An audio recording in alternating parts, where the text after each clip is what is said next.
Hi guys, this is Lowell Stitches. Welcome to my YouTube channel. If you're new here, please subscribe if you haven't done so. Share and like this video. So I am making a wedding dress for my client, and I thought to share the materials you're going to need if you're making a wedding dress for someone or yourself, or you're buying materials that you want to give to your tailor. So I'm just going to giving you a list of items I feel you need to make one. And when I'm talking about wedding dress, I'm talking about styles like this. I'm going to put it up on the screen for you to see. First on the list is the main fabric you need. And for this case, I'm going to be making use of this lace fabric. So the first on my list, as I said, is your main fabric. And in this case, I'm making use of a lace. She brought 5 yards of this lace. So it depends on how long you want your train to be. You know that long train at the back. It depends on how long, and the mermaid, it depends on how wide you want it to be. That is what is going to determine how many yards you're going to buy, and also your client's body size. So I have 5 yards of lace. This is it. Now, second on the list is what you're going to use to line it. So for this case, I bought a satin, a bridal satin. It is not too thick, but it is okay.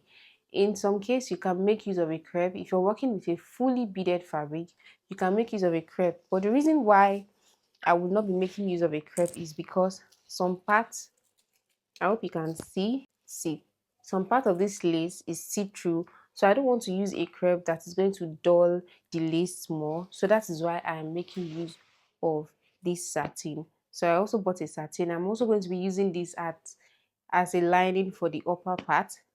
Also, you're going to be making use of a wadding. You're going to need a wadding. In my case, I'm going to be doing boss caging, and where I am, I could not get fiber, so I'm going to be using a wadding. And also, for your wadding, you're also going to be needing your regular boning, a sewable boning, and I'm also going to be making use of this. So you're going to be using your boning, sewable and plastic boning. You're going to be making also, you're going to be making use of your stay. If you're sewing a bridal dress, I would advise that you make use of a cotton stay. And before I forget, I'm also going to be using this satin as the lining for the upper part. So you're going to be making use of your stay. This is a cotton stay. You're also going to be needing a bra cup. If you're not doing boss caging, you're going to be needing a bra cup. And also, you're going to be needing a nude net. So for the style that I'll be making, I'm going to be adding a detachable train to it. I have ordered the fabric. I'm going to be making use of a Mikado, a what's it called? A liquid Mikado, yeah. So I'm going to be making use of a liquid Mikado for the detachable train. You're going to be needing your hook, and most importantly too, you're also going to be needing a crinoline.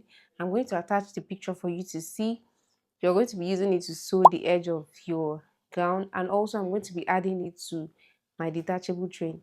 If I have missed a material, please, and you know of it, drop it in the comment section. See you on the next one, guys.